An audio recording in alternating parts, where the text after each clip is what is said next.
Thank you for joining our second section of the class on entrepreneurship. This class is part of the Resource Exchange International Business Program for AMCC students. This entrepreneur class is designed for AMCC students at the senior level who are taking classes online due to the COVID virus. In this section and the next section, we will be reviewing a slide deck on entrepreneurship entitled Entrepreneurship: An Introduction. With this introduction, we will be reviewing a variety of basic concepts, basically to reinforce the pre-class assignment that you had in your homework, but also to extend into new ideas that will help you become a successful entrepreneur. Okay, so here's a map. How many of you recognize where this is? Yes, probably very few of you, but this is a map of the United States of America. This is where I was born and where I live when I'm not in Vietnam. If you click on the map, you will see an expansion that shows you very closely where I live. As you can see, to the left of where I live, there are lots of mountains. Lots of rugged terrain, beautiful, very beautiful mountains. And to the right, there are plains. It's flat and fairly uninteresting compared to the mountains. This is where I come from. Here's some pictures of Colorado, where I actually live. As you can see, there are beautiful natural landscapes to be enjoyed almost every day. The sky is blue almost every day, like you see in these pictures. And nearby we have beautiful mountains and wonderful streams and gorgeous resorts where we could enjoy living. Now this slide shows you what I enjoy doing. As you can see, I like to play guitar, I like to sing songs, I write music as well. I also love to cook. I cook almost every day, especially now that we have to stay indoors. And there's a variety of other things I like to do. I like to occasionally ride horses. I enjoy fishing. I like to hike. I also enjoy flying in airplanes in the mountains. Okay, now let's get into the actual content of our presentation. In this presentation, we will cover three key elements of entrepreneurship. These include the entrepreneur, the innovation, and the business plan. The last one is where you will be doing a lot of the work in this class. This class on entrepreneurship is divided into two separate presentations. You will review these on two separate occasions. The first one is outlined here. We're going to be covering the entrepreneur as was described earlier. But first, I'm going to talk with you about entrepreneurship. What is entrepreneurship? Or what does it mean to do startups? In the second part of this class, we'll be covering entrepreneur itself. What is it to be a successful entrepreneur? What does that look like? Secondly, what is a business goal versus an internal passion goal? What are the differences and why are they important? Third, we will cover the entrepreneur's approach to life. And this is where we'll really learn a lot about entrepreneurs and why they're different from normal people. And then finally, we will do a personal assessment where each and every one of you will determine whether or not you have characteristics like an entrepreneur. In the second class, which you will take on the next day, we will be covering two other items in general, those being the innovation and the business plan. Innovation is where we will discuss four key concepts. What is innovation? This is a very difficult question to answer easily, so we'll spend some time on this topic.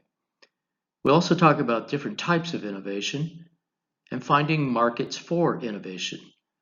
It's interesting that innovation doesn't always provide value just for its own sake. We have to find markets where innovation can be effective in terms of building a business. And then finally, we'll talk about conceiving, commercializing, and growing innovation. In the second part of this class, we'll focus in on the business plan. And this is where we focus on a lot of details, very specific details. This is where we answer the 15 critical questions. First, we'll talk about the startup formation and the launch, how you get it going. Secondly, we'll talk about common challenges for every successful startup. Basically, no matter what industry you're in, the challenges are very similar. Third, we'll go into a financial multiplier. This concept is unique to our materials and not very well understood, but we'll go into it so that you can determine whether or not your innovation, your business plan, in fact has a financial multiplier or not. And then finally, we will go step by step through the 15 critical questions that are required to answer in order to create a successful startup. Okay, let's get started with the first topic area. What is entrepreneurship? First, I want to talk with you about the various career choices that you have when you graduate from university. Well, for example, in Vietnam, you may choose to work for the government. There are lots of government agencies and organizations, ministries, departments, and every one of these needs good quality, well-trained people to work in them. Another thing you could do is you could work in a large corporation. This might be something like Microsoft or Intel, or maybe something like Vingroup. Any of these large commercial enterprises, they hire a lot of people. They need really good quality, skilled people, just like the government. And most of the students I know wish to work at a large commercial enterprise when they graduate. Some like to work for a government organization. Then there's the choice of small to medium-sized enterprises. These are companies that have maybe 200 or fewer employees. They're different from a startup in that they usually are already established and making a profit and generating revenue on a regular basis. Startups are very popular in Vietnam right now. And of course, these are companies that have yet to really be well established. They typically have very few employees, maybe none. Maybe you would be the first employee. They have usually a very fast growth trajectory, grow very rapidly, hire people progressively in higher amounts every year. Eventually, they grow into becoming small to medium-sized enterprises. And then finally, maybe you want to create and grow your own startup. This is called entrepreneurship. And the reason why people do that is because of a number of items here we've listed. You have the freedom to decide what you want to do on a day-to-day basis and also with your life in a startup. You have flexibility. Oftentimes you work many, many more hours on a startup than you would in any other type of opportunity, but you have a lot of flexibility. You can choose to come and go oftentimes when you wish. The hours worked are very flexible. You can work late at night if you like, or early in the morning, or you can work all day if you like. You can work on weekends if you like. It's your choice. Engaging tasks, usually the people you work with, your colleagues, and the tasks that you work with are very engaging. They're usually very exciting. They usually have a lot of challenge. They usually expand your ability to do things by developing more skills. And actually, they tend to be very fun. You accomplish goals that you wouldn't have the opportunity to achieve if you were working for a small to medium-sized enterprise or a large commercial entity or government organization. Of course, there are a lot of risks involved in starting and growing a company. That's just the very nature of doing business in general, but those are much more acute when you're working in a startup. But of course, if you take on more risks, you deserve to be rewarded more. So there's a potential for creating a huge amount of wealth. Wealth not only for your clients and your employees, but especially for you if you are the one who is creating and starting the company. This is a web chart or web graph that compares the previously discussed entities with each other by comparing them on 6 different axes. The first axis is freedom. The second one is flexibility. The third is hours worked. The fourth is engaging. The fifth is risk. And the last one, the sixth one, is wealth. And you can see, for example, the top one, the first one, the government, is the black line in the center. So, for example, in a government entity, you have very little freedom as a worker, very little flexibility. Your hours are highly structured, and they usually aren't very high in number. You're usually working a limited number of hours per week or per day. The job is usually not as engaging compared to others. The risk levels are very low. There's very little chance you'll lose your job working for the government. And correspondingly, you're likely not to produce any wealth by working in a government entity. On the other hand, as we go from government to large entity to SME, small to medium sized enterprise, to startup to entrepreneurship, we find that the envelope on the web chart expands along each of the axes, the 6 different axes. And by the time we get up, for example, to a startup, we have a blue chart which shows that we have a greater degree of freedom, flexibility, hours are higher in more engaging work and colleagues. We also have a higher degree of risk and correspondingly a higher degree of wealth potential by working for a startup company. Ultimately, if you are the entrepreneur, the person who actually starts the business, you can see that your freedom is extremely high compared to others, but mostly your expansion occurs along the wealth axis, the risk axis, and the amount of engagement you have with the business. You are the business for the most part, and you're taking a huge amount of risk. It could be with your family, your life, your health, and especially with your personal capital. But on the other hand, you will also be richly rewarded if you are successful.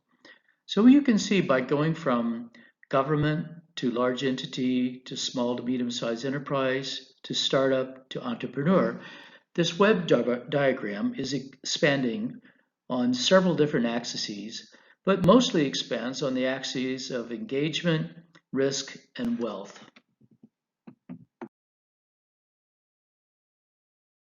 So what does this diagram mean for you or for anyone else, for example, in your class?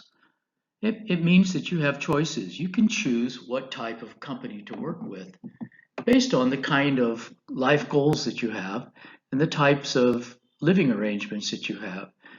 If you wish, for example, to put your time and energy into things that are not work related, say, for example, raising children, or maybe spending time recreationally or traveling, then you probably would rather not work at a company that requires a high degree of engagement and hours. So therefore, a startup is probably not the best choice for you.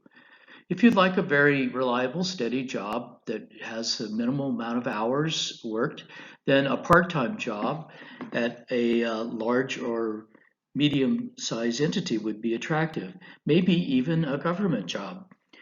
On the other hand, if your primarily motivation is to build personal wealth for you and your family and your friends, then clearly a startup is the best choice for options.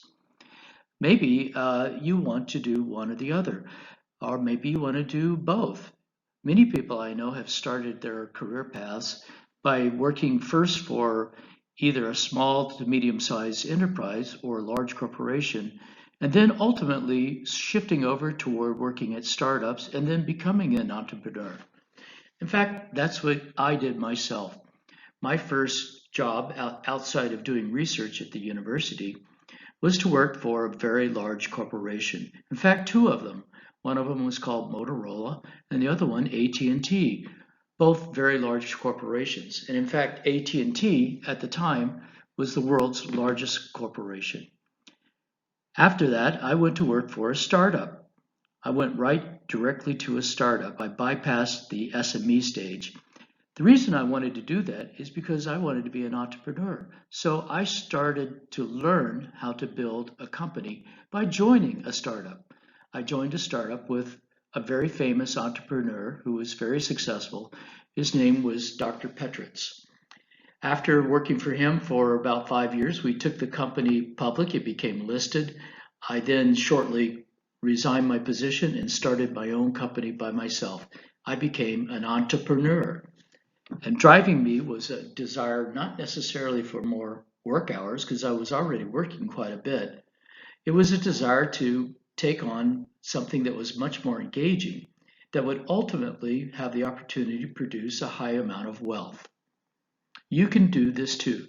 You can choose your career path by choosing your route among these various choices, basically getting to your ultimate goal.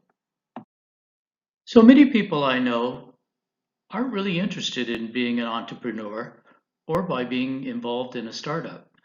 As we said before, there are a lot of risks involved, especially if you are the entrepreneur. So, why would anybody do it? And is it something that people actually do? Well, this slide shows you that, in fact, it is very popular to be an entrepreneur in Vietnam. These numbers are a little bit dated. They're over a year old now. But you can see that the number of registrations, new companies, is quite high. In 2017, there were 126,859 new registrations, and that was up significantly from 2016 at 110,000. There were also many companies that were reopened, about 26,000 compared to about the same number in 2016. So that's not a lot of reopenings, but it is nevertheless consistent with the idea that people wish to be involved in startups. And then finally, there were only 12,000 companies dissolved during that period of time. About the same amount, in fact less, than there were dissolved in 2016. As you can see, 12,000 is substantially lower than 126,000 in registrations. So clearly, the rate at which companies are being created is greatly outstripping the rate at which they're being dissolved.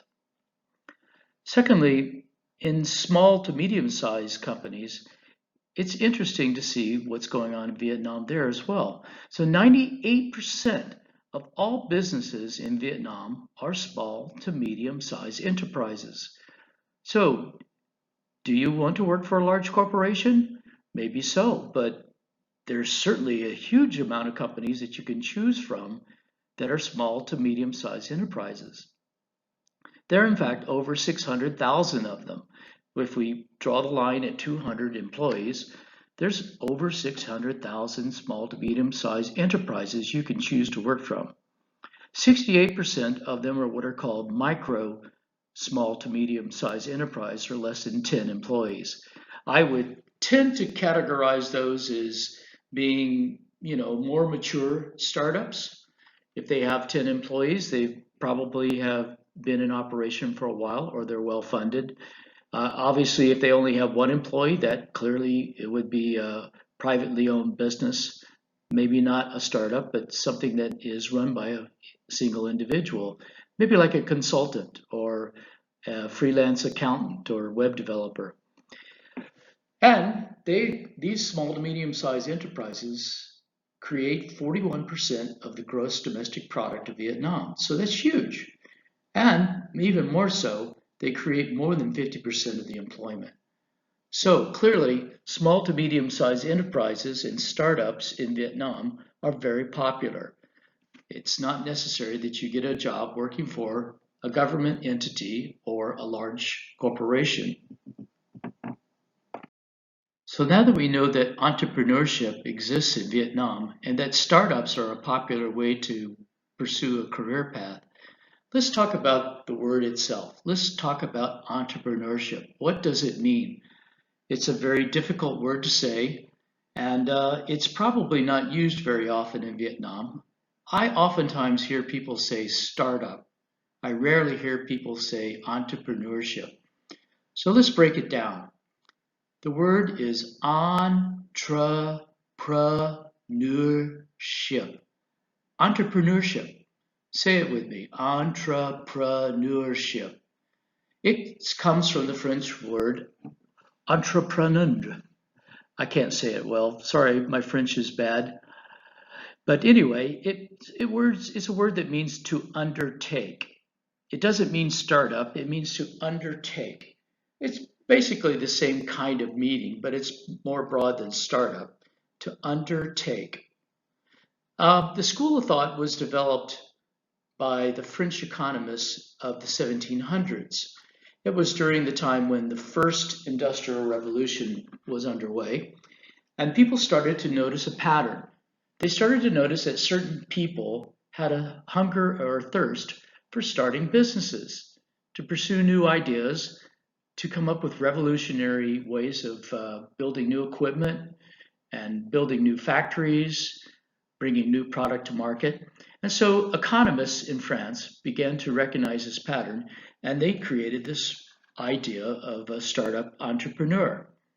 So originally, this observation was documented by a man named Richard Cantillon. And he basically noticed that the emerging industrial revolution was creating a risk for business owners that also was being richly rewarded financially. So he created this word, entrepreneur, to undertake, to describe what was actually going on with these people. And that's why we today call the leader of a startup the entrepreneur. So now we come back to the key question of this section. What is entrepreneurship? Unlike the 1700s, when entrepreneurship was first discovered by the French economists, entrepreneurship takes on a key role in economies all over the world today. And in fact, it is much more clearly understood and actually innovated and managed inside economies all over the world. Having said that, it's still a process that is relatively not well understood by most people, because after all, very few people are in fact entrepreneurs. But today, for the most part, all economists around the world recognize that entrepreneurship is nevertheless very key to growing and expanding an economy. If you wish to create a free market economy based on enterprises that have the ability to work outside of the context of centralized governmental control, then you need entrepreneurship. You need entrepreneurs. And in fact, it's been well known since about the 1980s, all throughout the world, that without entrepreneurship, economies and societies can actually stagnate, and products are no longer developed, innovation ceases. In fact, there's very little reason for anyone to take risks if, in fact, entrepreneurship is not supported by the economies and the political systems of a society.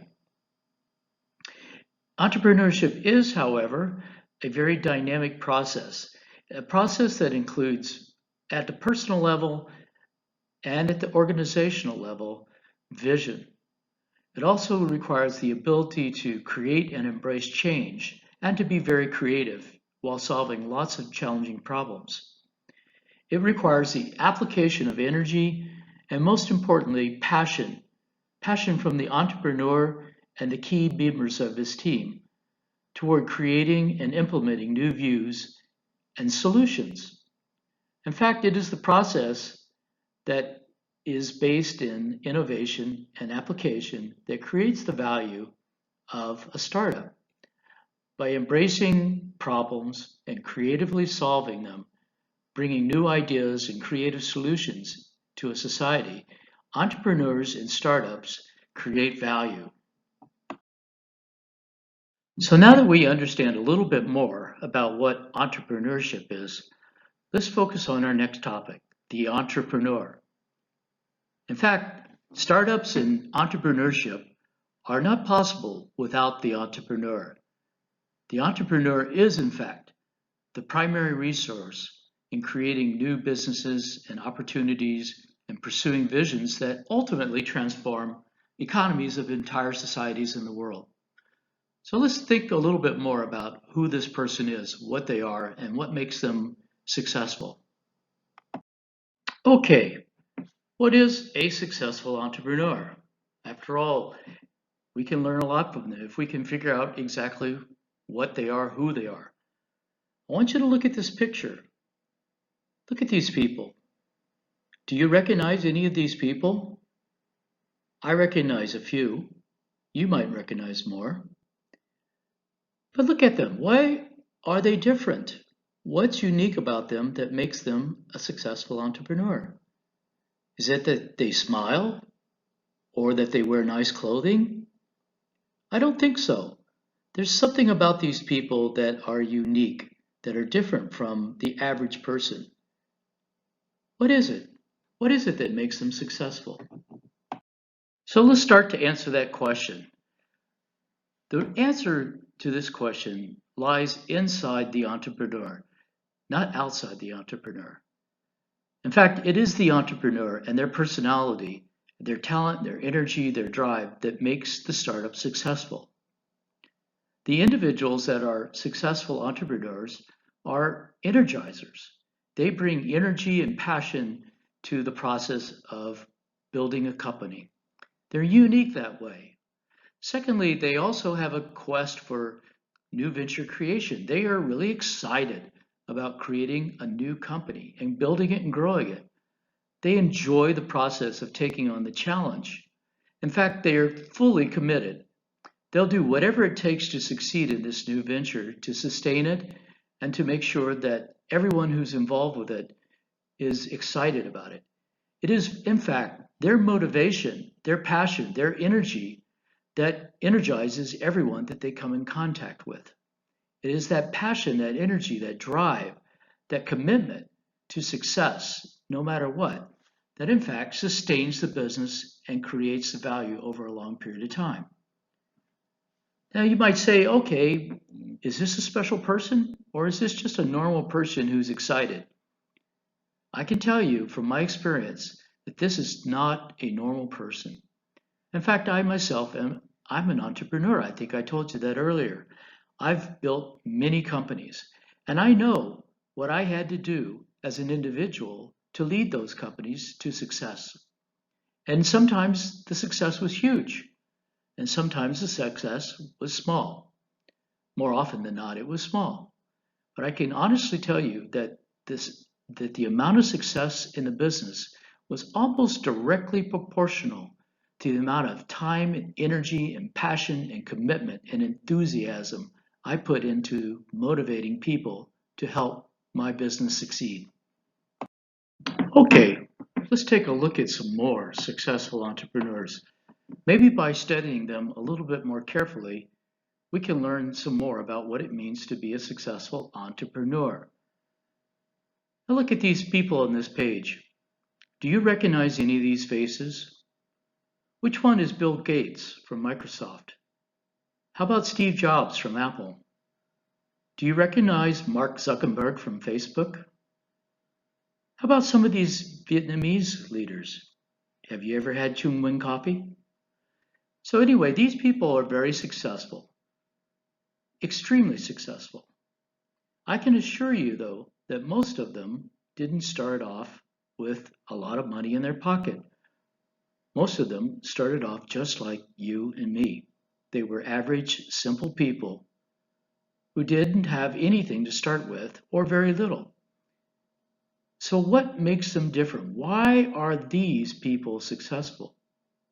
They are so successful that even when I come to Vietnam and I point to the American entrepreneurs, my students almost always know who they are. They recognize Warren Buffett. They know who Bill Gates is. They know Oprah Winfrey. They recognize Steve Jobs. These people are so famous, so well known, that they actually changed the whole world. How many of you use Microsoft products?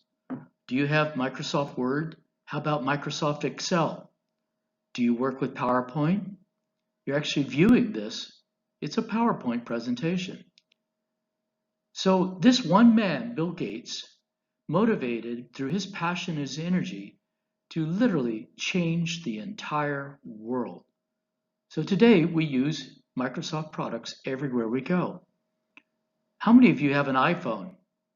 I have an Android phone actually myself, but I also have an iPad. I really enjoy my iPad. Well, Steve Jobs was the visionary that started Apple Computer many years ago, ultimately leading to the creation of the iPhone. So we all know who these people are. We have been profoundly affected by their work. I bet you everyone watching this or participating in this class knows about Facebook. Yeah, of course you know about Facebook. You probably have a Facebook account. Your life has been affected by a young man who went to school at the University of Harvard in the United States many years ago, Mark Zuckerberg. Now, again, these people were not very successful when they were young. They were, in many cases, very poor. Some of them didn't even make it through university.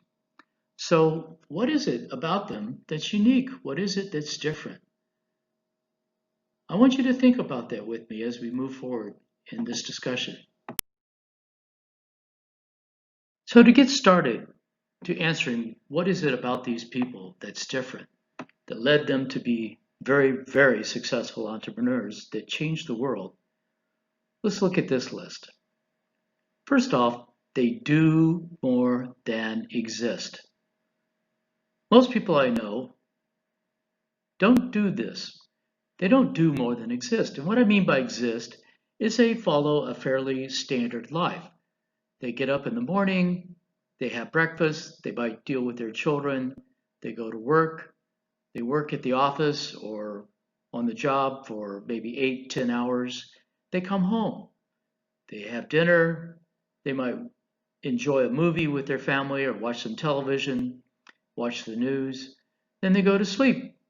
And they do this over and over every day of the week, except on the weekends. And on the weekends, they might enjoy some more leisure activity. Now, this is what I would call existing. There's nothing too terribly unique about it. It might be an incredibly enjoyable and valuable life, but there's nothing unique about that that would be what we would expect to find in the successful entrepreneurs. In fact, you won't find this. They do a lot more than exist. They do a lot more than what I just described as a daily routine. In fact, over time, they also have another unique characteristic, and that is their life expands. It becomes bigger and bigger. It's just still one person, and they still only have 7 days in the week. But their span of influence, the number of people they know, the number of people they affect, the amount of wealth and value they create, just gets enormous over time. It grows steadily each and every day, each and every week, year, for their entire life. And so their life expands into something much bigger than an ordinary person. Most of us only know a handful of people very closely. And as friends in Facebook or wherever, we might have hundreds, maybe thousands. These people, they have a span of influence that goes to millions, hundreds of millions, and in fact, billions of people. So their life has expanded into something much greater than ordinary people. Their life work results in powerfully positive outcome for many people. It first starts with maybe their friends and their family, their neighbors, their community, their locality, their province, their whole country, and then eventually the whole world. It's positive though. The reason it's positive is because they're doing something to create value for each and every one of those people. Without creating value for those people, their life would not expand. And it's because, for example, with Microsoft products, because they're so powerful and they create so much value in our lives that we use it and we enjoy using it. In fact, we might even be willing to pay money for it, which is why Microsoft is such a valuable company. So by creating powerfully positive outcomes in many, many people's lives, these successful entrepreneurs create an enormous amount of value. They affect the world in many ways and even on a very large scale. So, all entrepreneurs who are successful do exactly this. They do affect the world in many ways. They first off create value through their business, then they create value in their families, in their friends, in their communities, and eventually all over the world. Today, people like Warren Buffett and Bill Gates are pouring enormous amounts of money, billions of dollars, to helping improve the world all over the world. So these people are incredibly resourceful when it comes to solving large world problems. Most recently, they've been working on the COVID-19 virus, trying to find ways to eliminate the impact that it's having on the world. So again, I ask you, what is it about these people that's different? Why does it happen to them and not to everyone? What is it that makes their life expand into something that's bigger, much, much bigger? What is it that causes them to do more than exist in a big way? We should ask these questions and find answers. So, in answering this question about what makes these people unique or different, I'm going to first off start by talking about some assumptions that are not correct. I mean, they're partially correct, but they're not the key reason why these people are different. First one is they're born that way. They're not made. They cannot be trained. Entrepreneurship cannot be learned. Well, I would not necessarily agree with that. In fact, most experts today believe that entrepreneurship can be trained. It's a class you can take, or a series of classes, or even a degree you can achieve while in university. It's something you can learn on the job while you're working with other entrepreneurs. This is certainly one of the reasons I learned to become successful. But there is something unique about people who are entrepreneurs that is a little different, and maybe to some degree they're born that way. But I can assure you that that's not essential. You can actually learn this trait. Secondly, the people believe that they're gamblers or big risk takers. Well, yes, they are putting themselves into a position where they're taking a lot of risk.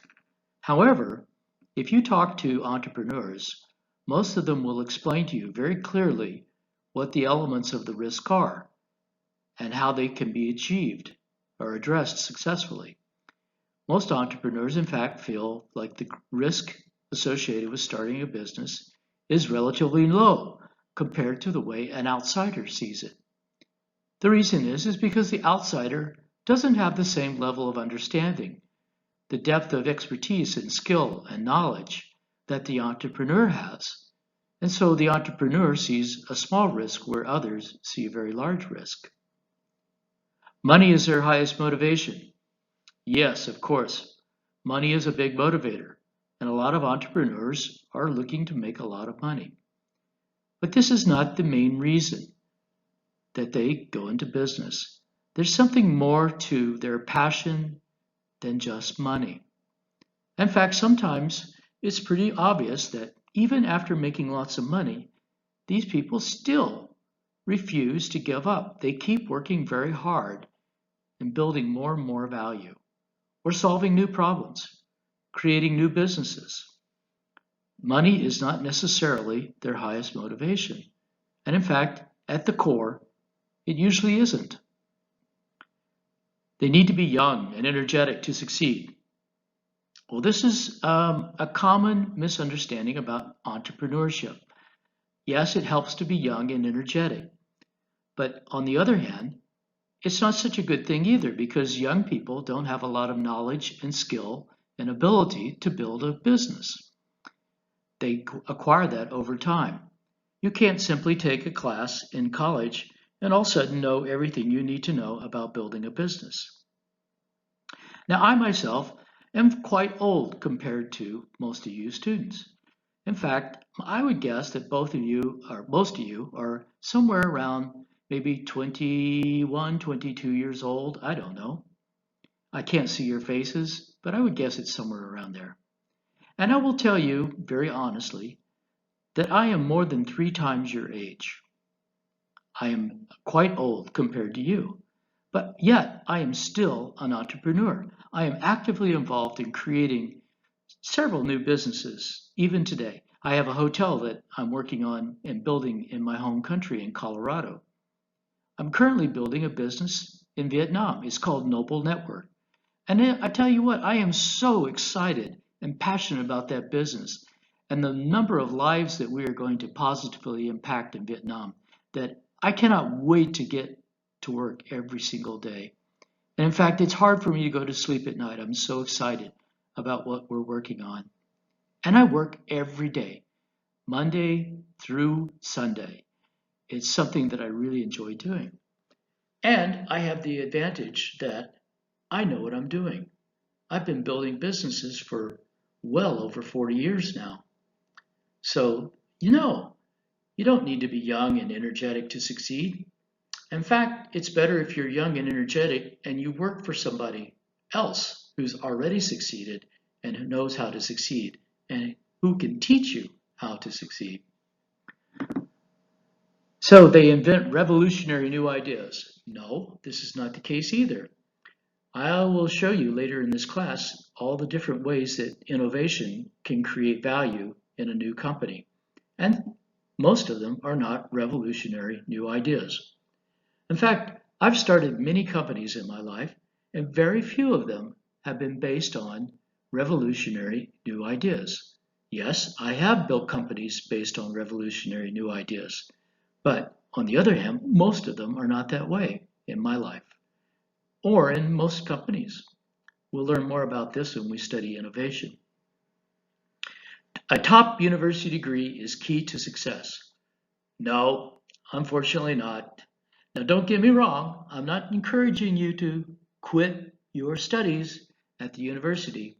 Please continue and finish your degree. But I will tell you this, that some of the world's most famous, most successful, most powerful, impactful entrepreneurs did not finish college.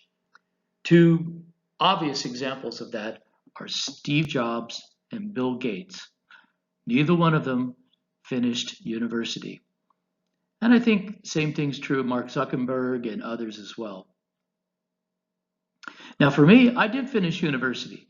In fact, I went on to get my master's degree. Education was really important to me. And many times in my life, I can point to where having my degrees has opened doors for me that otherwise would not have happened. So it helps, but it is not the key to success when it comes to entrepreneurship. The family has a lot of money. Well, money helps, yes, but I can tell you this is not true.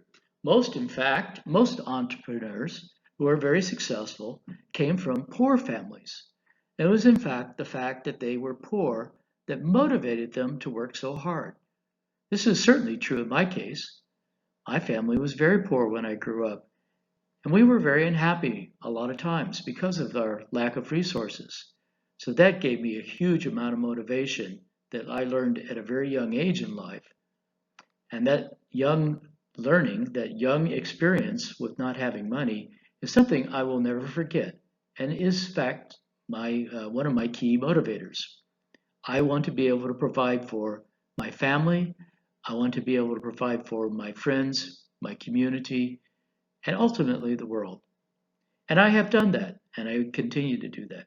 So in fact, not only is money not essential from your family, it almost helps if you don't have money with your family. You have close connections with powerful people. Well, this is true of entrepreneurs. They don't, though. The reason they don't start that way. Normally, they don't have connections with powerful people. They have an idea, a vision, a passion. And that idea and that passion motivates other people to introduce them to other people and ultimately to people who have a lot of power or money or connections. And so as they build their business, they in fact naturally build these relationships. And eventually, yes, they do have close connections to powerful people. but most of the time, they do not start that way. They need to be very smart and clever. Well, it doesn't hurt. Let me give you that. I like to think that a lot of the decisions I made were very smart and very clever. I can tell you one thing for sure from my own experience and from knowing lots of others that this is not the key piece. It's working hard and consistently for many, many years that makes the big difference. And in fact, working smart is a great thing to do. But if you couple that with working hard for a long time, then it's extremely powerful.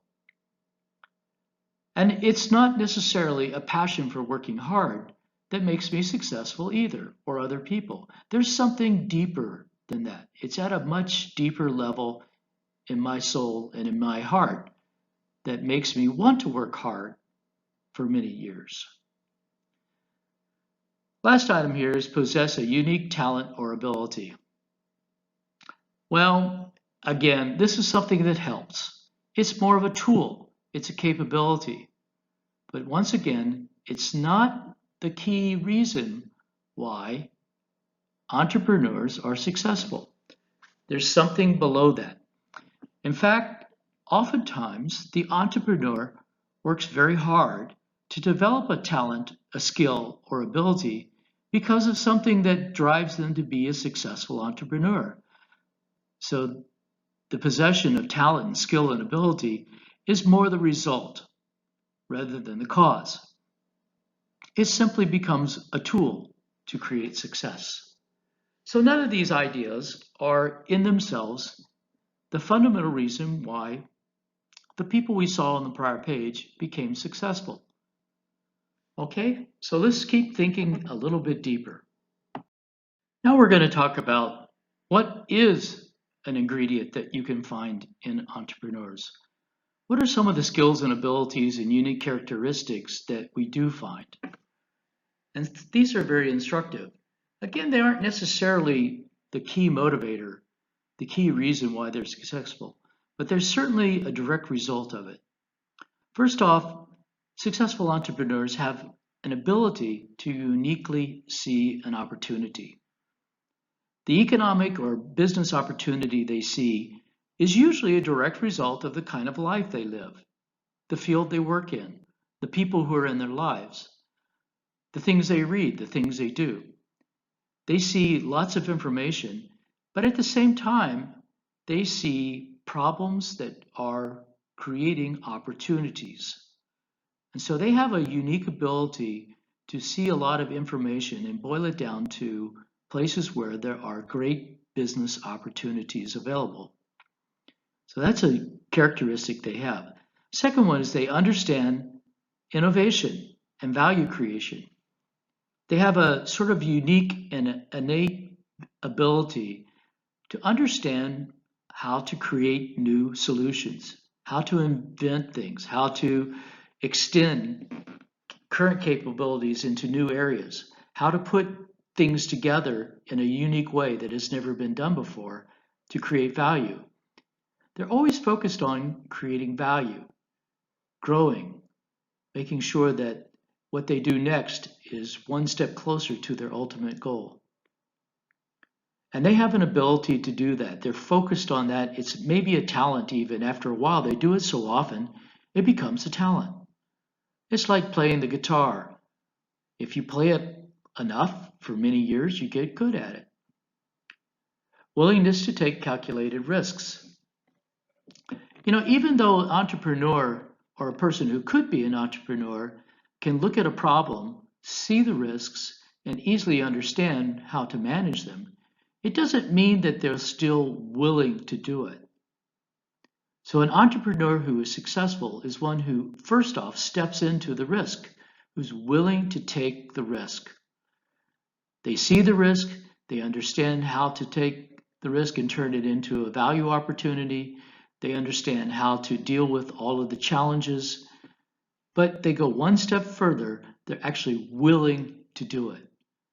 This is a big difference. Full commitment and application of time. I don't think I've ever seen anyone create a valuable business without putting their full life, heart, and soul into making it successful.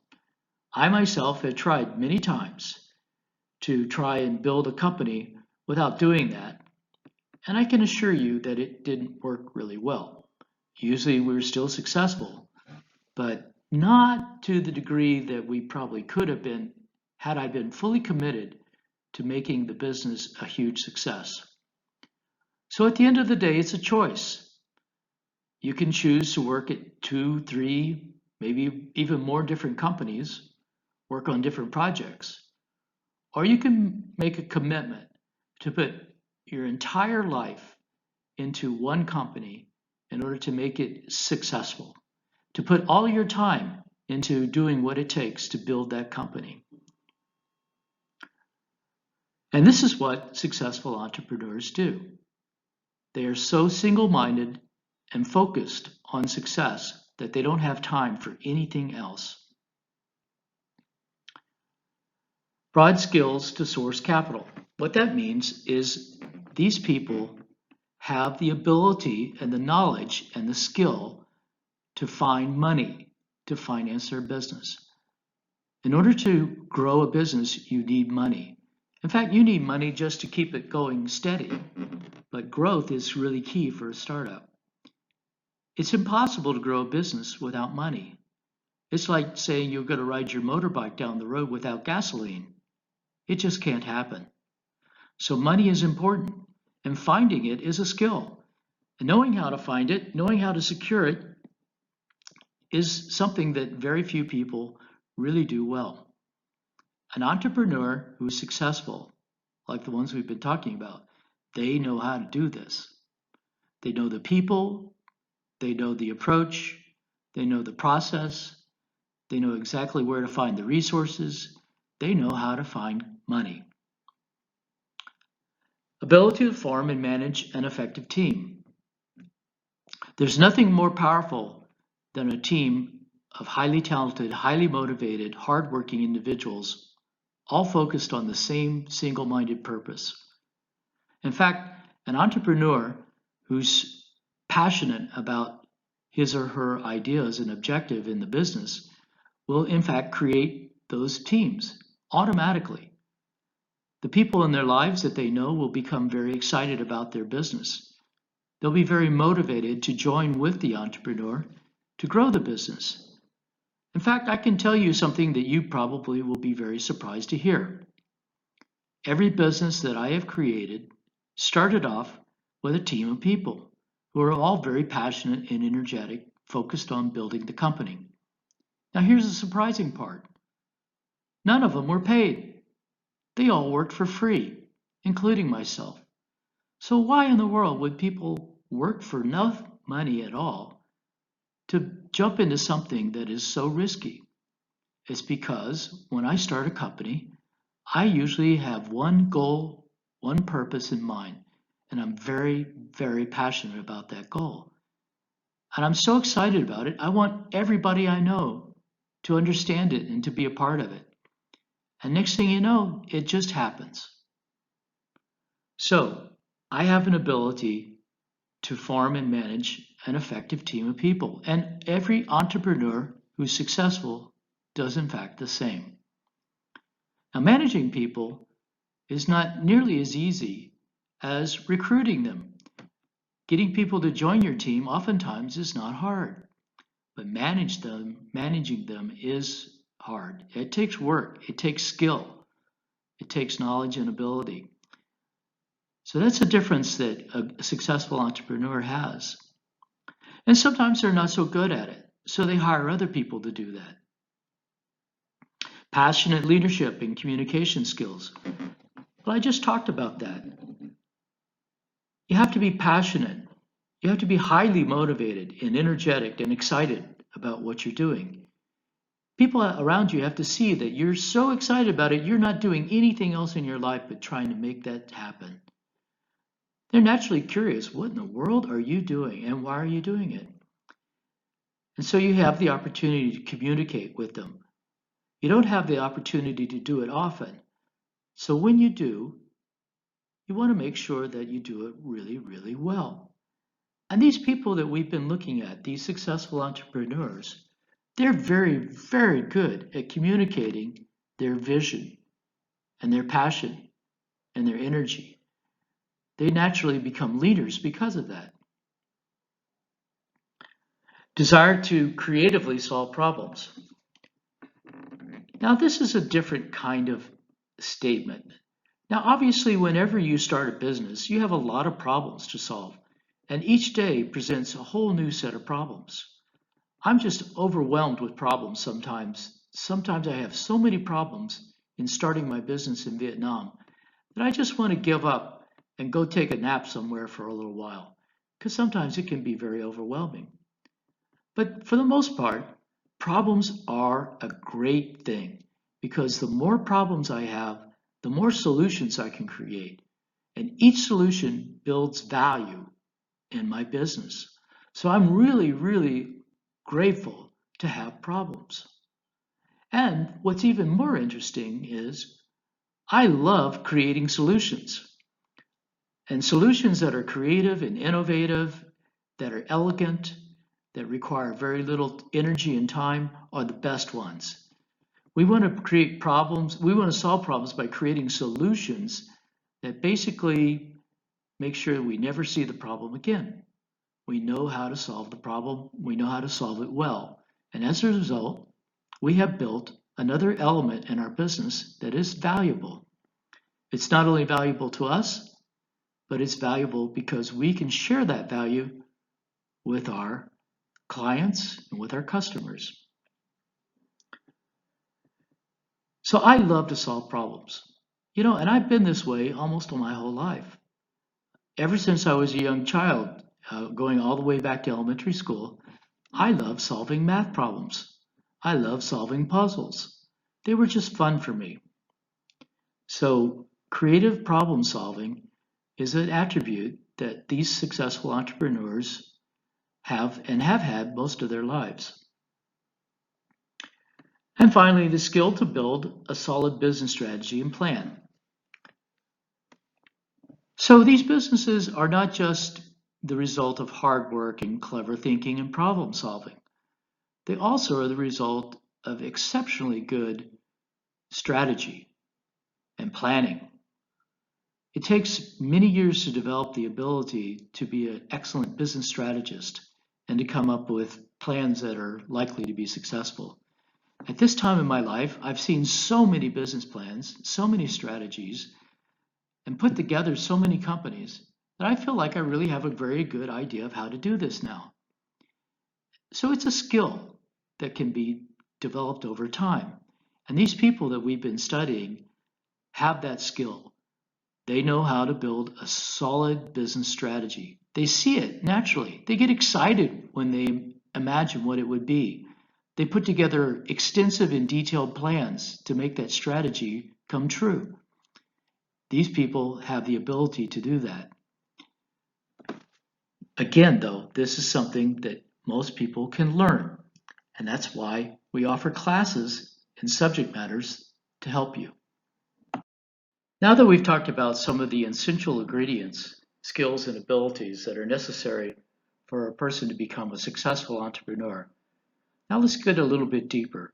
Let's get closer to the heart of what makes an entrepreneur successful. It's basically embedded in their personality.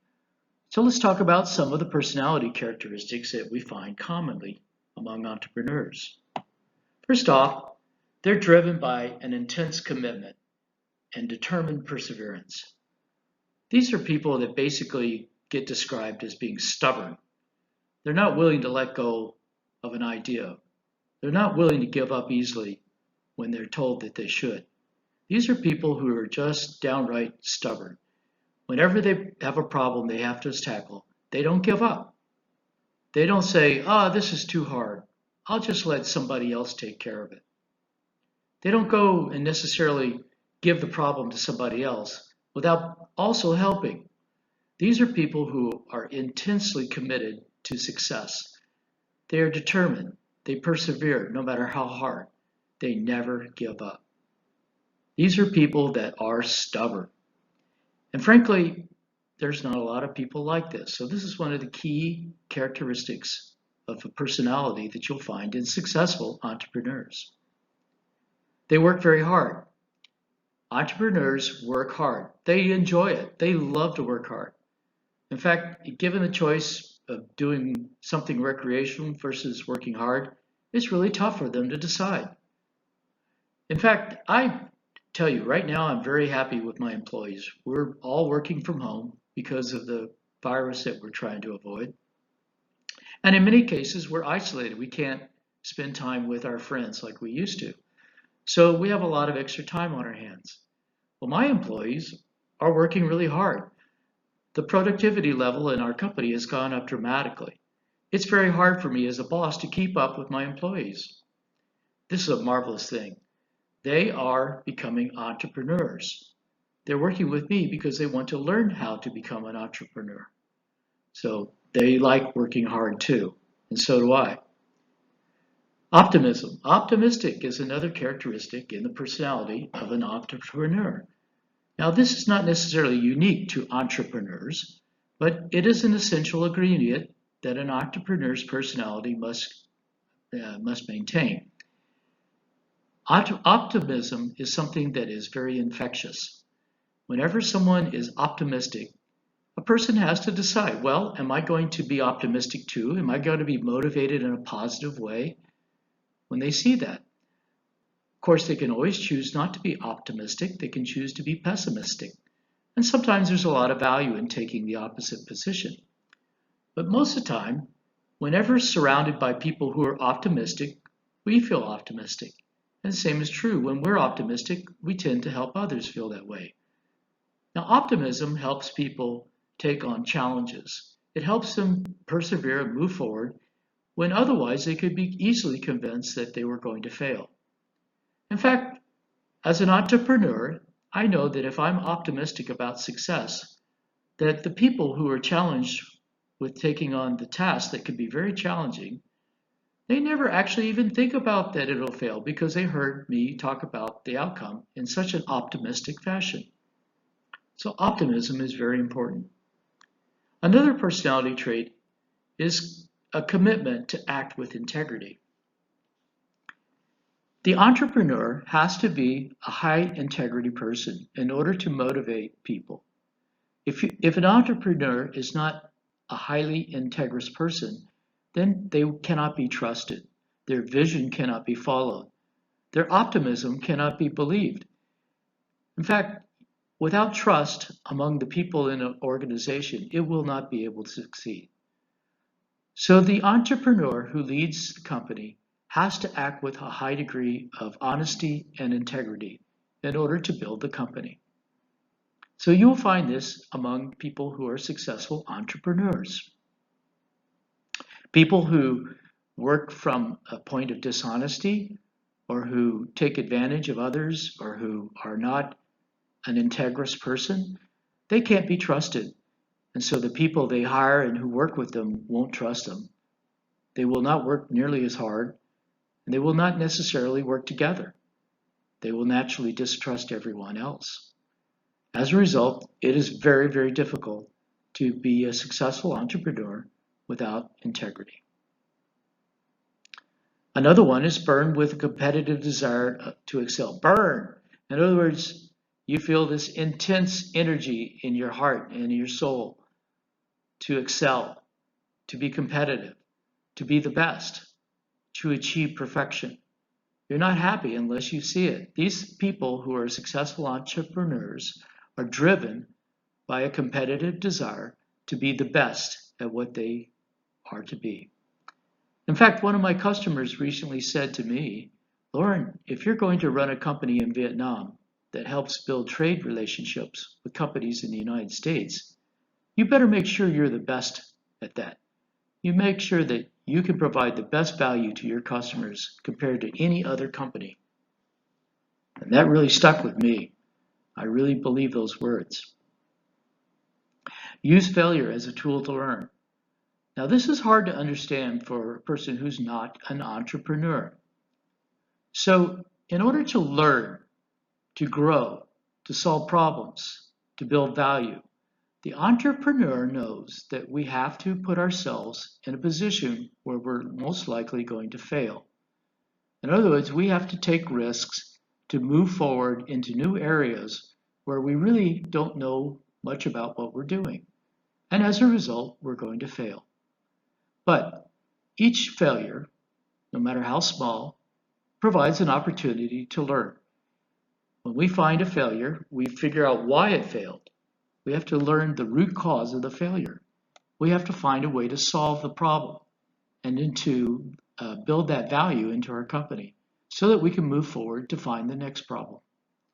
So failure, in fact, is the primary tool for learning, for growing, for building capabilities and strength and knowledge and skills in a company, which is ultimately where we build the value, where we bring the value to our customers. So if we're afraid of failure, then we're not going to be very successful as being an entrepreneur. So these highly successful entrepreneurs embrace the opportunity to step into the unknown, to do things that have never been done before, to find out where the problems are, and to fail so that we can learn to succeed. Have a high degree of self-confidence. Well, this idea runs pretty much on top of the one we just talked about. If we have a high degree of self-confidence, we are not afraid of failure because we know we'll learn from it, we'll grow, we'll get stronger. And we also know that there is probably no problem that we cannot succeed. We cannot succeed to learn how to conquer it and to build value out of it. We're also going to find ourselves attacked.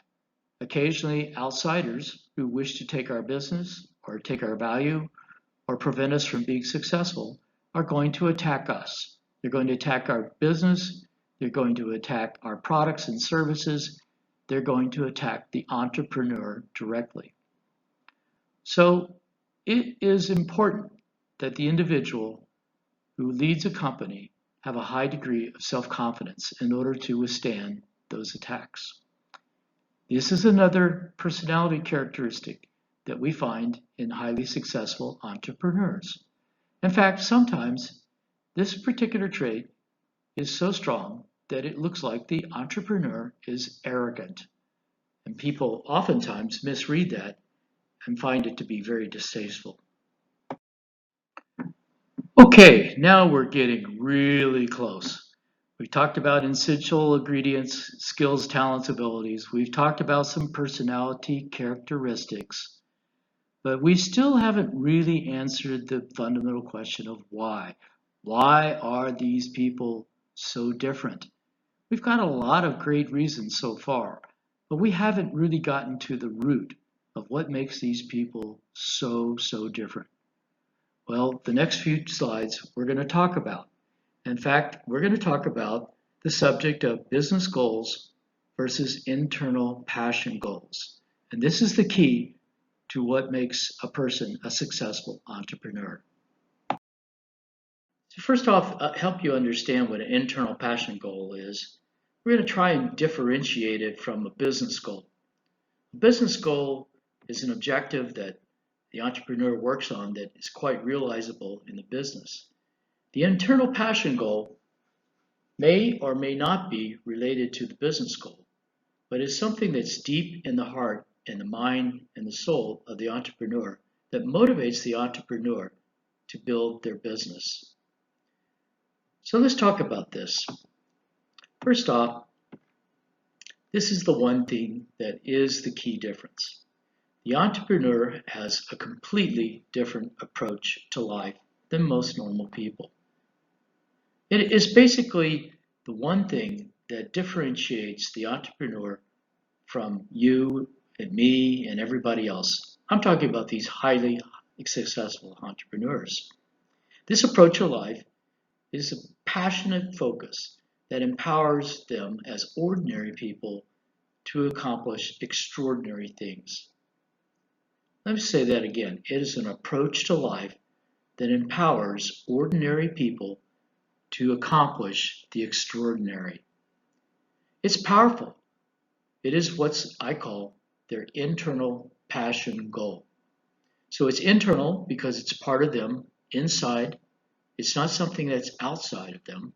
It's passion because it's something that they will never be able to let go of. It is deeply rooted in who they are as a person, their belief systems, and the whole reason they choose to live from day to day. And goal reflects the fact that this passion, this internal passion, motivates them to do something that changes the world in a positive way. This is a goal that they will live with their whole life and will always have to deal with. Sometimes it's not such an easy thing to deal with, but it is, in fact, what motivates the entrepreneur to become very, very successful. In fact, you will probably never hear them talk about this, if sometimes, but it's rare. They're usually more talking about the business goal. So, this passion goal, this internal passion goal, is so powerful and such a huge motivator that it will give them the energy and the desire and the determination that's necessary for them to triumph over all failures and adversity. I think most people who are parents understand this when it comes to their own children. If you saw your child in imminent danger and you knew that you had to take action to save their life, you wouldn't think twice about it. You would have this internal passion that is so overwhelming, it would drive you to do whatever it takes to eliminate that danger so that your child is safe. This is the same kind of passion that drives the entrepreneur, the successful entrepreneur. Basically, they will never give up until they succeed. They will not give up. That's just the way they are. They have this internal passion that drives them toward their goal. And that passion goal is what ultimately creates the business goal. The business goal is just a means to creating a successful business. The reason they want a successful business is so they can achieve their internal passion goal.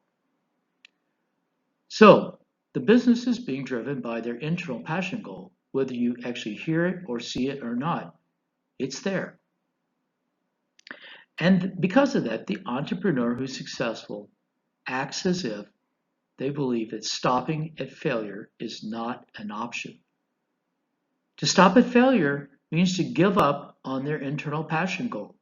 It would be like a parent seeing their child in danger, just saying, well, it's going to be hard for me to get over there quickly, so I think I'll just let it go. No, that's not the case. As a parent, you're going to do everything you can possible to save your child's life, including putting your own life at risk. And that's exactly how the entrepreneur feels when they pursue their internal passion goal. In fact, their internal passion goal might be their children. So, in reality, at the end of the day, the entrepreneur actually creates the business goal in order to realize their internal passion goal.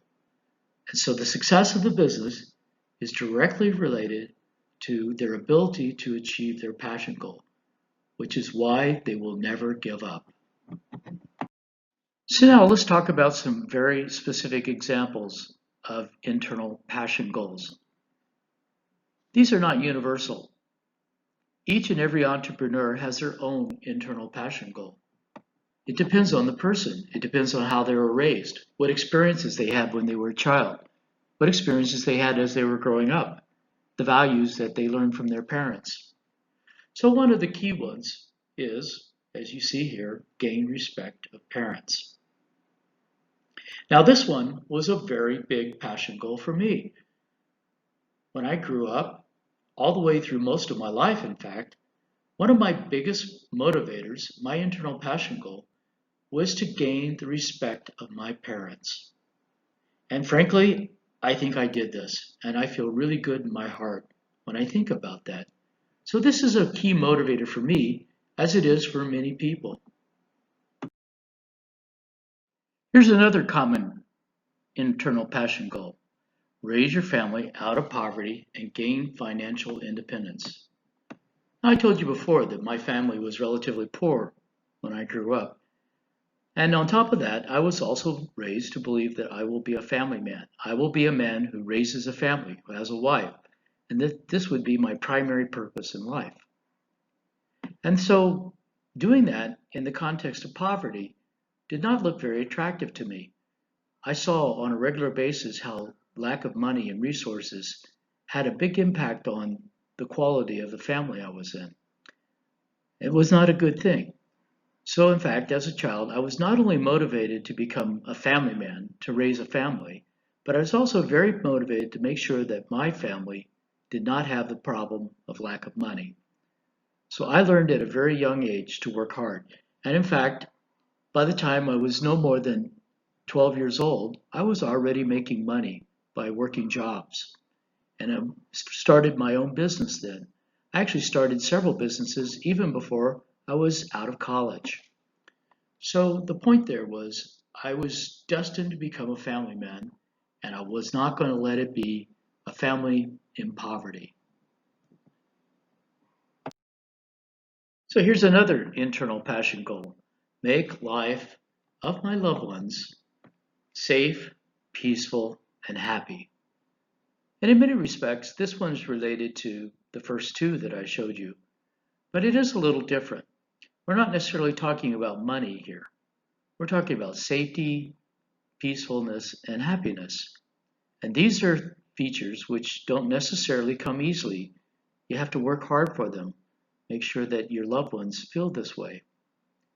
This is a big, powerful motivator for many, many people who wish to be parents or who wish to take care of their parents. And so this internal passion goal sometimes is the most important and most powerful motivator for the entrepreneur. Another internal passion goal might be to make your everyday life easier so you have more free time to enjoy. Now, so this is kind of a contradictory passion goal. How in the world could you have more free time to enjoy if you're following an internal passion goal where you're going to be working very hard for many years? Well, this is not such a crazy idea after all. So the idea here is that by working very hard in building value and wealth through a startup, you'll be able to retire early. Say, for example, no longer work or have to work when you're 35 years old or 45 years old, as opposed to 55 or even 75. So the idea here is that through a very dedicated and hardworking life, we'll actually have the ability to create a lot of free time to enjoy later in life. Here's a passion goal that probably almost everyone can identify with, which is to improve and deepen the quality of friendships. But this goes a little bit more beyond than just a personal desire to have better friends or more friends. It's a desire to do this for everyone in the world, to build relationships, to build friendships, and to do it on a grand scale. So, for example, this is something that clearly Mark Zuckerberg did when he created Facebook. And he was clearly motivated to build a product like Facebook to make a lot of money. But at the same time, his initial idea was to build quality relationships. And to this day, that is one of the primary purposes that Facebook serves in the world. Now, here's an internal passion goal that almost all of us can identify with to some degree in this day and age with the COVID virus. So, eliminate illness within the community. Now, this idea is basically one that's rooted in childhood and early life experiences within a community that's been severely and adversely affected by illness. For example, in your village, your hometown village, or your family, there may be some serious illnesses that have strongly affected the way you see the world and your purpose in it. And so some entrepreneurs are strongly motivated by a desire to eliminate illness within their community or even the world. And today we're seeing the faces of many such people on television and on the news and on the websites who are fully dedicated to this kind of purpose. We normally don't see them, but now we're seeing a lot of them. It's really amazing to see their passion and their intensity around this passion goal. Providing educational opportunities to everyone is a very strong and commonly found passion goal. Now, for example, look around you. You see instructors at your university every single day. Do you think these people provide education to you because they're making a lot of money? Well, this is clearly not the case. They are not that well paid. They're certainly not developing wealth by teaching classes. But yet they have a very, very strong internal passion goal for this. It may go back to many different things. For example, maybe when they grew up, they didn't have access to good education, and so they're passionate to help others get it. Or maybe they were passionate about education from a childhood and they enjoyed it immensely and were very good at it, and they're trying to share that joy with others. Possibly they picked it up while they were in university and decided while they were taking classes and meeting other professors that this is the kind of vocation that they wanted to pursue with passion. But regardless, we're talking about a passion goal that is very commonly found. It's not necessarily commonly found among entrepreneurs, though, people who are creating businesses to help them grow and to expand globally. This is a passion goal that some people feel so deeply, so passionately in their hearts that they're willing to give their entire life to making sure that education is provided to everyone. In fact, I have a good friend who is in Ho Chi Minh City who has this type of passion goal. I think maybe you may have had a chance to meet her. She works at FTU. This passion goal is to help people express their creative ideas and dreams. This is an idea that you find among people who are oftentimes skilled in the arts, like musicians or artists, or people who create poetry or write books. Or maybe they actually do things online through browsers and applications that are on cell phones. But regardless, these are people who have huge amount of passion to help others express their creative ideas and their dreams.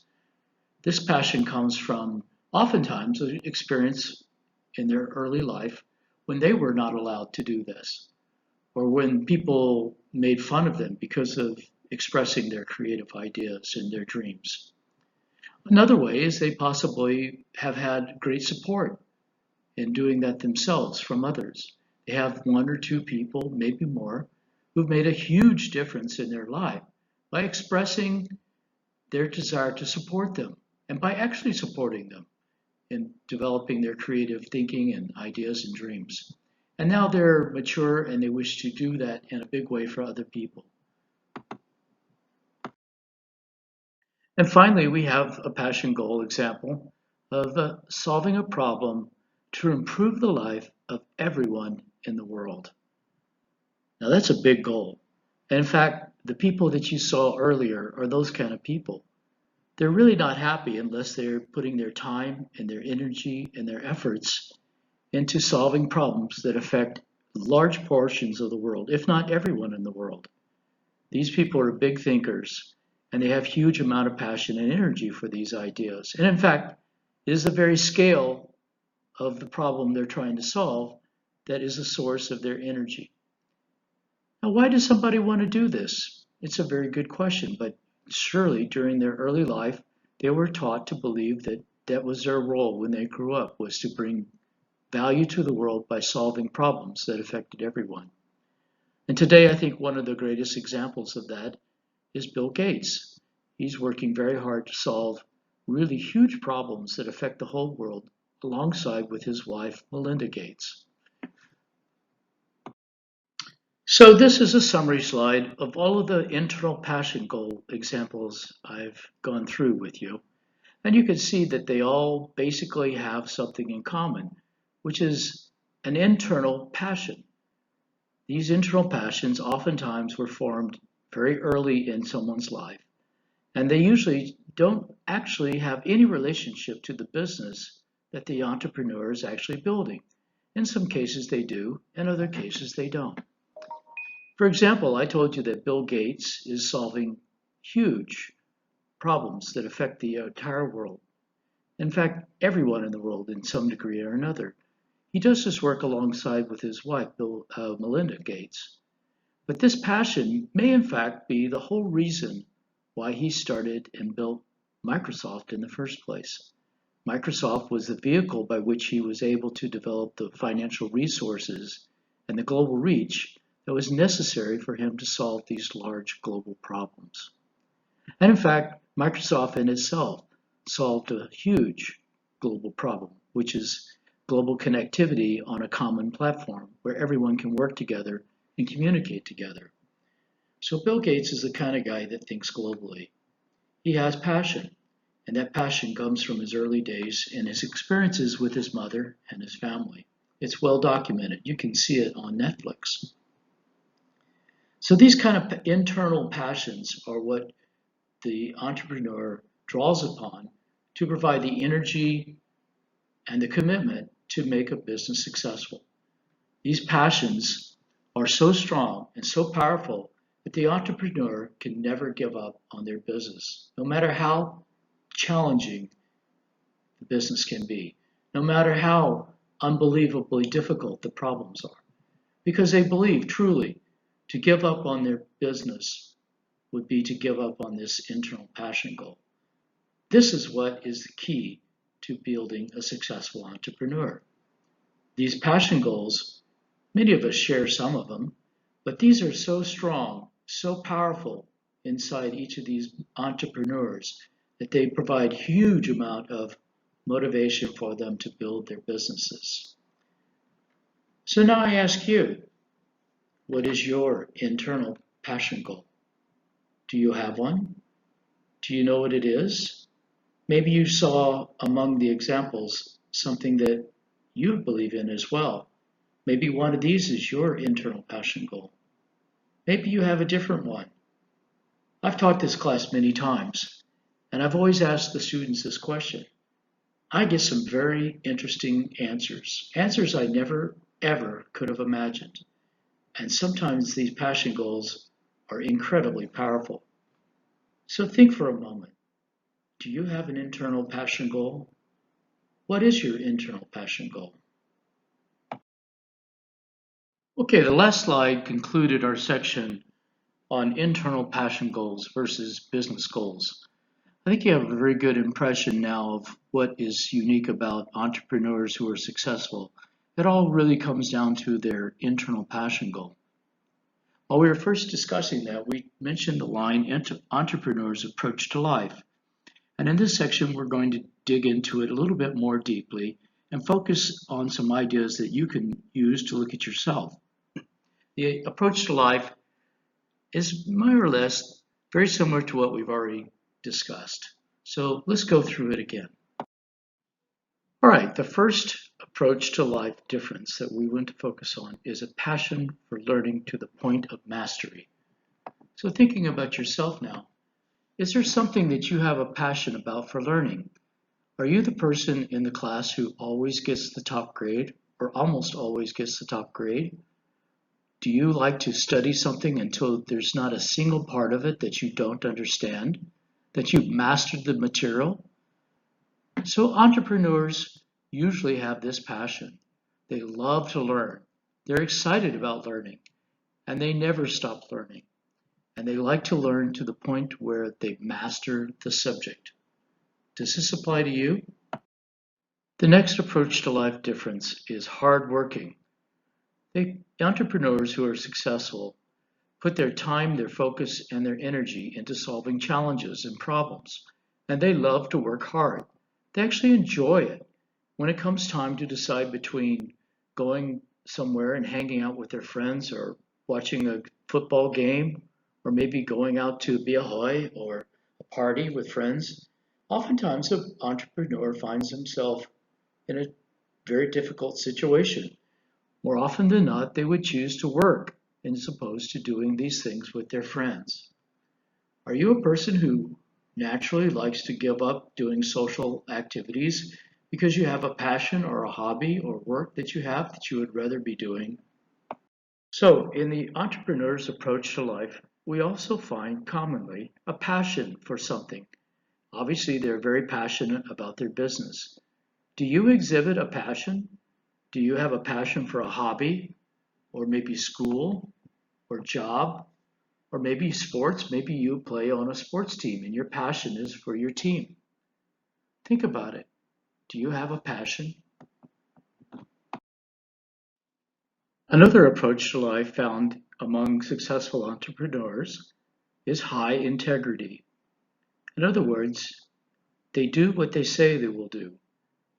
They make sure that if they make a commitment, before doing so, they determine whether they have a very high chance of being able to actually satisfy the commitment, to do it as they said, on time, and to make sure that the people who receive what they said they would deliver are happy with the result. So, this shows up in a number of ways. For example, a commitment to excellence. The entrepreneur who's successful is committed to excellence because this is a representation of achieving what they said they would achieve. There's no question as to whether it was actually done and done well.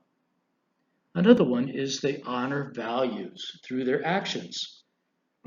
When they do things, when they take action, when they actually make things happen, those actions are fully in line with their values. They don't necessarily do things that do not agree with those values. For example, if they say that they value people, then they won't make decisions that hurt people intentionally. They won't choose to make money in a way that damages other people's lives. So, successful entrepreneurs take actions, make decisions, put in effect activities that are fully in line with their values. Do they cut corners? Cutting corners means basically you say it's good enough. I don't have to keep working harder. It's good enough. Or I don't have to go all the way. I only can, if I go this far, it's enough. That's cutting corners. And entrepreneurs who are successful don't cut corners. That's just sort of in line with a commitment to excellence. In other words, if they cut corners once, they know they'll cut corners twice. Next thing you know, they'll be making decisions about large numbers of things where they have compromised the quality of the result. And as a result, the entire process, the entire company, everything they do will be fully compromised. And at the end of the day, it will not be hugely successful. Another idea around integrity is that they act as if every decision they make matters. In other words, they don't say, oh, this isn't all that important, so I don't have to do the right thing this time. Or it doesn't matter that somebody gets hurt on this particular situation. In other words, every time they make a decision, they know that it matters. It affects somebody somewhere, if not themselves. And at the end of the day, they will always choose to make decisions in a very thoughtful fashion, in a way that achieves excellence, is in line with their values, and doesn't cut corners. And at the end of all of that, it takes care of everyone in their world to the best they can.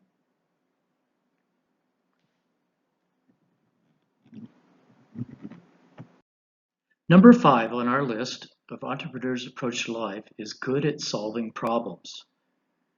In other words, entrepreneurs who are successful are very good at taking advantage of their natural ability and skills and their talents to find problems and to solve them. They actually enjoy solving them. They find it challenging. They find it exciting.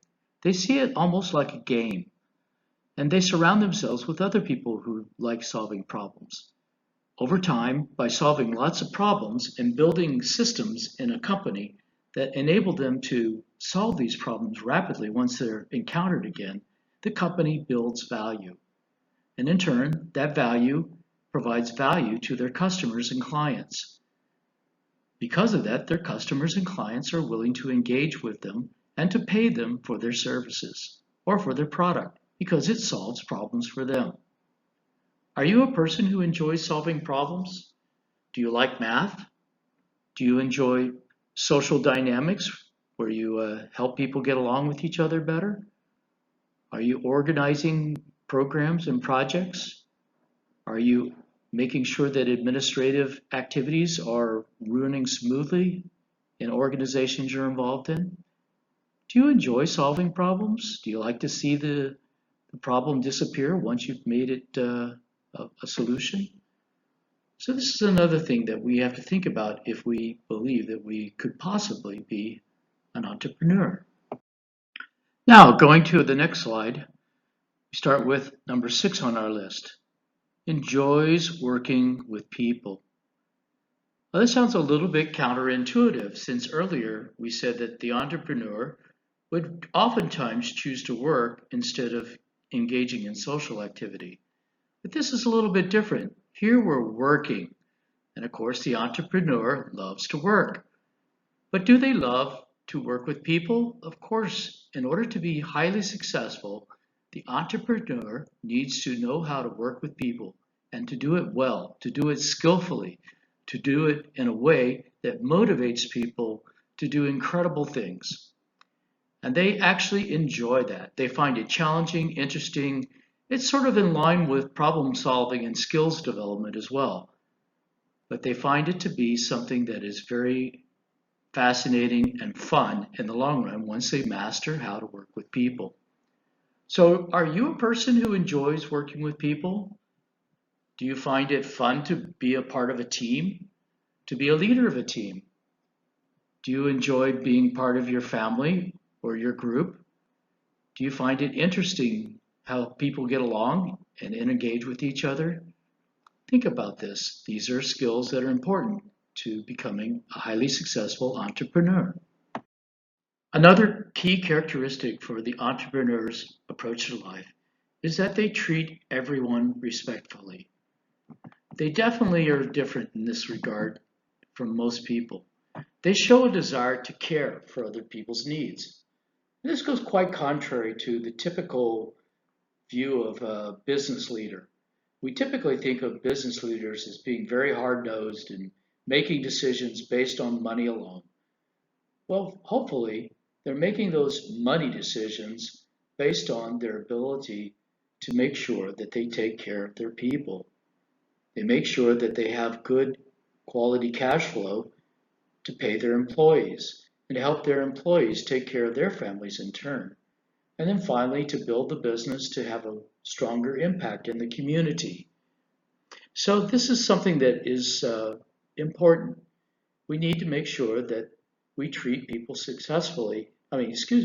respectfully if we wish to be a very powerful, very effective entrepreneur. If we treat people disrespectfully, then that's going to look bad on our company, it's going to look bad on ourselves as entrepreneurs. And ultimately, the people in our lives see this. They're also affected by it. They think, well, if he treats that person that way, well, why wouldn't they treat me this way? They also begin to question whether or not your values are truly in line with what you say they are. Because the way you act, the way you treat people, isn't respectful. So it's very important that we constantly elevate the consciousness of our organization as entrepreneurs to a point where everyone knows that we care about others and we treat them respectfully. Whenever the conversation drifts away from that perspective, it's key that the entrepreneurial leader bring the conversation back to one of respect. Is this something you do? Are you naturally inclined to be respectful of others? Or are you quick to find their faults? Are you quick to find ways to blame them for problems? So number 8 is persistent and focused, does not stop in the face of setbacks. And this is probably one of the most powerful, most effective traits that you will find among successful entrepreneurs. Instead of giving up easily or stalling or delaying, entrepreneurs who are successful never give up. They never act as if that's an option. They simply see that this is not an option for me to consider or for our company. They are persistent. They do not stop when they faced with problems. This is not very common. It's very common for people to say things like, well, it's really hard. I don't think I'll do it. Or this is not for me. Or yes, I have to worry about this, but somebody else will take care of it. I don't have to do it. This is not how the entrepreneur thinks. A successful entrepreneur sees that every problem that the company encounters is their problem. Yes, they may ask somebody else in the company to take care of it or to determine how to solve it, but they will never forget that the problem exists and that it needs to be solved and solved quickly. In fact, sometimes they just get overbearing trying to get other people to help solve the problems.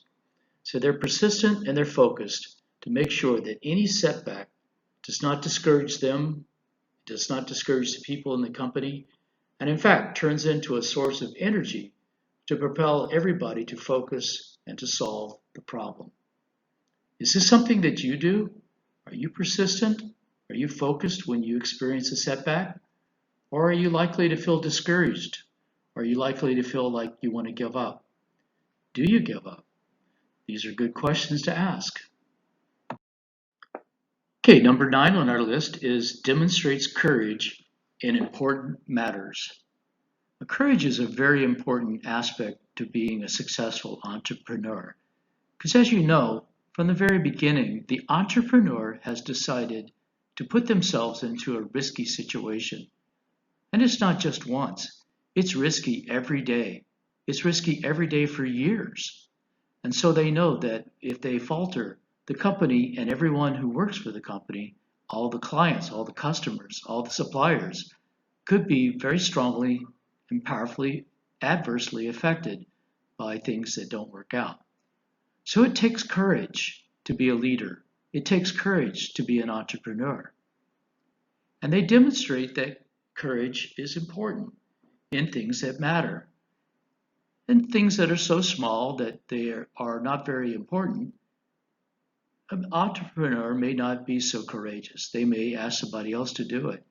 But when it comes time to deal with things that are really important, and I mean things that possibly could be very controversial, very difficult to deal with, the entrepreneur demonstrates courage and is willing to step up and be the target of a lot of criticism in order to make sure that the right thing gets done.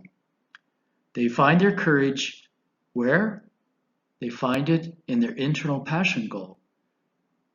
That's what motivates them to stand up and be courageous. Are you a person that demonstrates courage? Have you been willing to say something to protect someone when everyone else wasn't willing to? Are you willing to voice your opinion on a controversial subject? Are you willing to stand up for what's right when nobody else has? Think about that. Where do you sit on this scale? Maybe it's easier and more intelligent for you to not be as courageous. Maybe it's easier and safer if you don't stand up for things and just basically follow along with everyone else. Well, this is not unusual. This is in fact very normal. The entrepreneur does not do that. The entrepreneur is a leader and encouraging people to move forward in uncharted territories, in places where there's going to be risks, in places where many problems are going to be encountered. We don't even know what the problems are going to be. We don't know how to solve the problems because we don't know what they are. So it takes a lot of courage to be an entrepreneur. Are you a person that demonstrates courage? And now we're at the end of our list for the entrepreneur's approach to life. Number 10. Number 10 is the entrepreneur holds in their heart an internal passion for a higher purpose.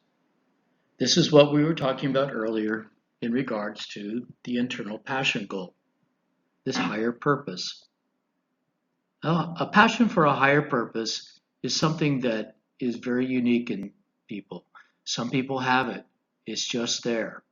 It comes from the way they were raised, the values they learned from their parents or their family. It's something that they developed over time through personal experience. But it's something that's not small. It's definitely a higher purpose. We talked about several internal passion goals before.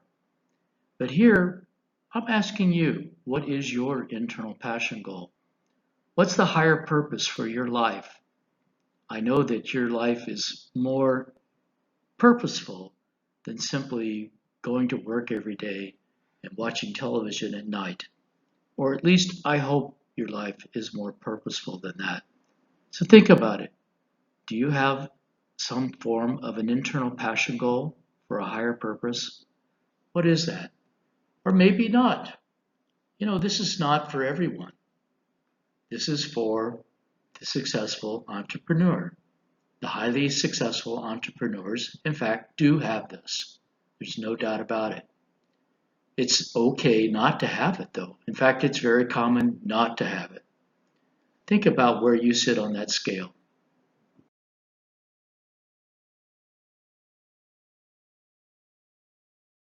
Okay, now we're finished with the list. These are all the items that we discussed earlier. What I'm showing you here is an activity I'm going to ask you to complete in your homework. This will be part of the work you do after reviewing these slides. I'm going to ask you to rate yourself. This is your self-evaluation as to whether or not you have the type of personality characteristics and capabilities that highly successful entrepreneurs have. Now remember, this is highly successful entrepreneurs, but there's also the possibility that you could be a successful entrepreneur and not be a worldwide entrepreneur. So there are all kinds of grades. So for each question, I'm going to ask you to rate yourself, not very likely, to a number 1, to very likely a number 5. So very likely is, yes, this item describes me perfectly. I mean, almost perfectly. This is me most of the time. Somewhat likely, number 3, for example, would be, yeah, this is me some of the time, but not always. I'm like this, but some days I'm not like that. You could say in certain areas I'm like that all the time, but in other areas, of course not. And then finally, all the way down to the end of the scale, not likely, number 1, that would be a situation where you'd say, no, this really doesn't describe me very well. Yeah, I'm not the person that would normally be doing this. This is somebody else. And of course, that's okay too. We're just trying to get an accurate assessment. After we finish all of these 10 questions, these 10 items, we'll add up the score. If you rated 1 on all 10 items, then your score will be 10. If you rated 5 on all 10 items, your score will be 50. I'm not sure I've ever seen that. It's usually somewhere in the middle. So let's find out where you are. And when you do your test for this slide deck, you will be asked to fill this out. So let's get started here soon. After we're finished taking the test, we'll see where you fit. We'll get all the answers, all the numbers, 1 to 5 for each question, and we'll group them into a total category. Once you've added them all up, you'll know whether your score fits in one of these categories, 5 to 10, 11 to 20, 21 to 30, 31 to 40, or 41 to 50. My experience is that people who are in the 41 to 50 range are very likely to become successful entrepreneurs if they wish to be. Those who are in the 5 to 10 category, of course, are not likely to become successful entrepreneurs, even if they wanted to be. And it's in between where most of the people fall.